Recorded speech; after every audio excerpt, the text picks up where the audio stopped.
இந்தியாவில் பெட்ரோல் விலை குறையுமா அல்லது அதிகரிக்குமா என்ற கேள்வி எல்லாரிடமும் எழுந்து கொண்டிருக்கிறது. அதற்கான பதில் இந்த வீடியோ. உலக நாடுகளில் ஏற்பட்ட பிரச்சனையின் காரணமாக க்ரூட் ஆயில் விலை ஆட்டோமேட்டிக்காக ஏற ஆரம்பிச்சிருச்சு.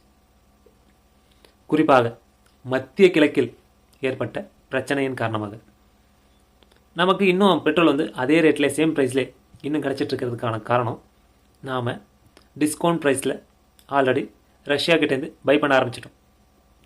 அதற்கான டூரேஷன் பார்த்தோன்னா, அவன் ரஷ்யா டு இந்தியா கப்பல் வழியாக பயணம் 25 நாட்கள் முதல் 40 நாட்கள் ஆகும். அதற்கு பிறகு அன்லோடிங் டைம் 1 to 2 days ஆகும். அதை ரிஃபைனரி ப்ராசஸ் பண்ணுறதுக்கு, அதாவது க்ரூட் ஆயிலாக தான் இங்கே வரும், அதை ரிஃபைனரி ப்ராசஸ் பண்ணுறதுக்கு 3 to 5 days ஆகும். அதை டிஸ்ட்ரிபியூஷன் ப்ராசஸ் பண்ணுறதுக்கு அது ஒரு 5 days ஆகும். குறிப்பாக டோட்டலாக 10 days ஆகும் இந்த ப்ராசஸ்லாம் முடிகிறதுக்கு. அதாவது வந்தது முதல் மக்களுக்கு, அதாவது பெட்ரோல் பங்குக்கு டிஸ்ட்ரிபியூஷன் ஆகிறதுக்கு தோராயமாக 10 நாட்கள் ஆகும் என்பதை எல்லாரும் கவனமாக தெரிந்து கொள்ளுங்கள்.